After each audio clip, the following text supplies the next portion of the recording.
What is up, guys? Sophia here, and I am back with another topic. If you are new, then don't forget to subscribe and don't forget to hit the notification bell and don't forget to check the description box because I always put a lot of stuff in there, including my book specifically for single women, which you can get by clicking the link down below and you may want to get because we're going to be talking about a single woman / relationship topic. And this is the manipulation tactic of when men try to make you jealous. I have dated a lot. Even now, currently, I talk to people and currently I date, and I noticed that this is a trend in which men are doing to try to invoke some type of jealousy or rage in you so that you will chase them harder. So let me give you some examples of what this looked like. This is intentionally mentioning another woman in front of your face. This is intentionally posting or tagging or commenting on another woman's profile in a flirtatious manner, knowing that they're dating you and knowing that you can see it. This is trying to tell you about another woman or tell y'all about each other so that there can be some competition or some fighting or some conflict between you, right? This could even be while you're on the phone talking to a man that he has another female present or that he is talking to another female or vice versa. You might be chilling in his house and he might call another female in front of you or something to that nature. So why do men do this? First of all, make no mistake about it that this is a manipulation tactic and it is extremely toxic. Men tend to do this because they want to create some sort of competition and because honestly speaking, I feel like this is a very feminine trait, y'all. I was going to sit up there and try to make it sound all pretty and nice, but I feel like, first of all, they do it because they want to create competition and have women chase them. First of all, real men should not want women chasing them in that way. If women gravitate towards them, like if you are a good man and you have stuff going on for yourself and you take care of yourself, then more than likely women are going to naturally gravitate towards you. If this is a situation where men feel like they have to create a toxic environment and manipulation tactics by using jealousy, then typically that symbolizes that there is some insecurity issue within them because normal people don't do that. That's not something, it's kind of like a child, right? Like, or like a dog or like a pet. Like, how let me tell y'all, I used to have a dog way back when. So my dog has separation anxiety. So when I would leave the house to go to work, my dog would go up to the closet and he would pull out my favorite shoes and he would chew them. And then he would bring them down. And then when I came home, it was sitting right there, my chewed shoes, and I would get mad. Why did the dog do this? The dog did that because they feel like, wow, she's gone and she's ignoring me. So even though I'm going to get in trouble for chewing up her shoe, any attention is better than no attention at all. So a lot of men, the reason why they use this manipulation tactic, the reason why they are insecure is because a lot of them don't feel like they can pull the positive attention from women on their own. And instead, they have to resort to games or manipulation techniques to get the attention that they desire. Now, does it create conflict? Because sometimes women will fight each other. Sometimes they will fight him. Sometimes it's a whole bunch of drama. Yeah, sure. But to them, just like the dog, yeah, I'm gonna get in trouble for chewing up her shoe, but I would rather have any attention, even if it's bad attention, and even if I try to elicit it in a toxic way. So the next point I want to get into is that we have to stop normalizing toxic behavior, y'all, because there are so many times that I have seen women feed into these games, into these jealousy games. I remember that there were times when men have done this to me. I remember when my son's father used to try to do this to me. He used to try to tell me what his other child's mother said about me. And it was like some derogatory things. I'm not even going to repeat them. And said about my son. And it was like some derogatory things. But really, it was to elicit jealousy. And see, I don't play those games because I'm like a healthy, normal human being. And so honestly, I don't respond back. But the fact that people continuously do this, a lot of women do feel like, oh, if it's not toxic, then it's not right. If we're not arguing or if I'm not proving my love to him or if something else isn't happening where he's invoking jealousy from me, then that must mean that our relationship is loveless or emotionless, or it doesn't give me the chills. But it's toxic. We have to normalize positive relationships and normalize having those positive relationships. And whenever we sense somebody being manipulative or toxic, then you need to cut that off at onset, because at the end of the day, you are the one who set the standards and the boundaries for what you will and what you will not accept. And the moment that you start getting involved in this over and over again of this, I'm competing with another woman, I know we're both sleeping with him, I'm fighting the other woman, I'm calling the other woman's phone, then he has already won.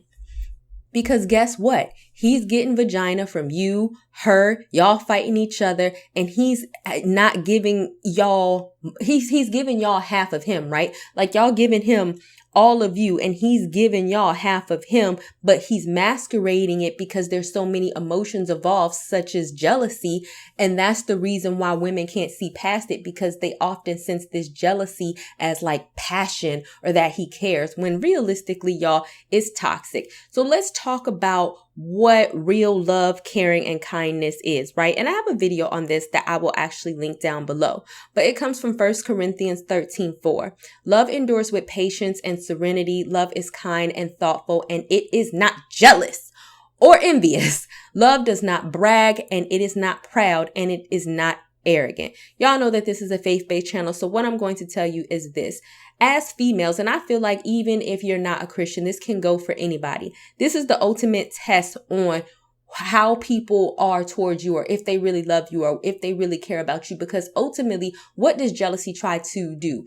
It tries to invoke the negative passions or the negative emotions, because it is a very strong emotions, out of somebody in order to get them to react in a toxic way. It's a toxic behavior, plus a toxic behavior is going to breed more toxic behavior. But see, somebody who loves and care about you is not going to want to do that, because what have I said? Every time you guys get into a relationship that is specifically toxic or not good for you, even when you break that relationship off, you're going to have baggage and insecurities from that past relationship. Because if somebody is always trying to invoke emotion or attention seeking behavior from you by making you jealous, then that is what your new sense of normalcy is going to be. And all of a sudden you're going to feel like, oh, if somebody's not making me jealous, then this must mean that it's not love. And you're going to turn your nose up at actual healthy relationships and men that's not doing that type of stuff, because you're used to toxicity. So this is why you have to understand love is kind. It is thoughtful, patience, serenity, which is a peace of mind. It does not jealous or envious, and it doesn't try to invoke jealousy from you. It is not brag, it is not proud, and it is not arrogant. All of these things are what jealousy is. And so if somebody is saying that they love you, but they are trying to do these things to you, then you may want to reconsider that, because that's not what love does. Now let's get into what real men do versus what fake men do. And I actually want to start off with this Bible verse. It's 1 Corinthians 3:3. You are still worldly, controlled by ordinary impulses, the sinful capacity. For as long as there is jealousy and strife and discord among you, you are not unspiritual. And in the Amplified version, what unspiritual means here is fleshly, works of the flesh. I have a video on works of the flesh that I'll put down in the description box. And it says, and you are not walking like ordinary men, unchanged by faith. And just for good measure, I'm going to read the same verse from the NIV version. You are still worldly, but since there is jealousy and quarreling among you, you are not worldly. Are you not acting like mere humans, right?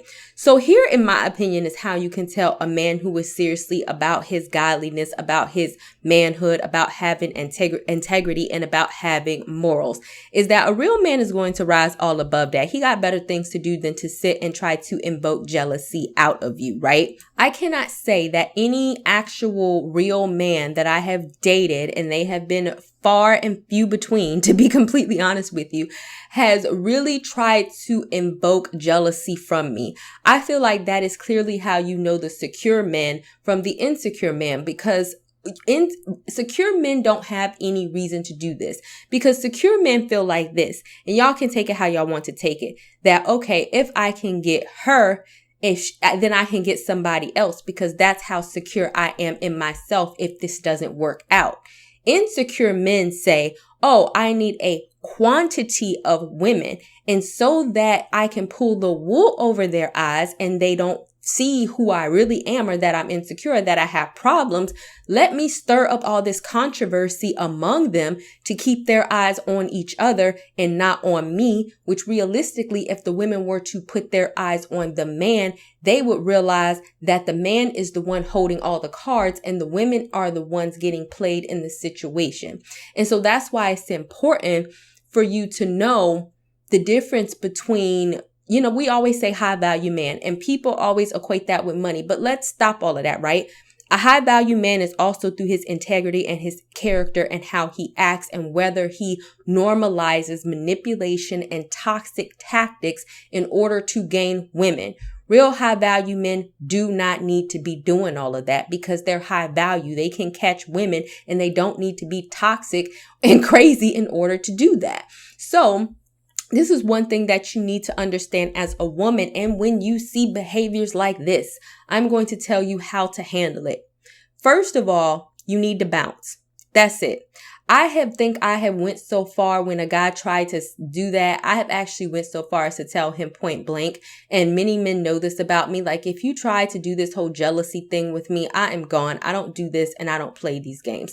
I just don't. You can try to talk to them, but one thing that you do, just leave.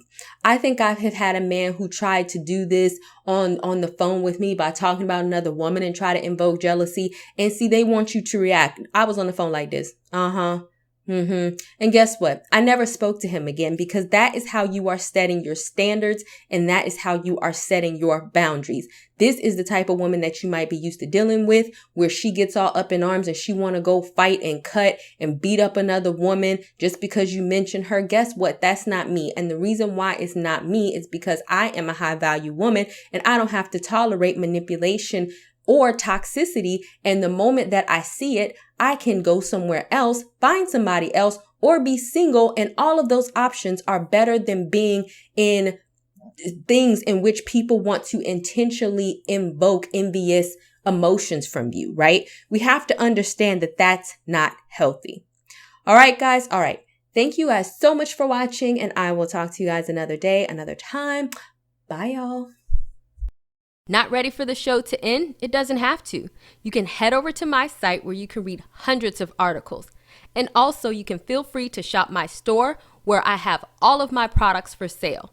And last but not least, for even more video content, feel free to visit my YouTube channel where I talk about a wide array of content. Thank you guys so much for tuning in. And until next time, stay blessed.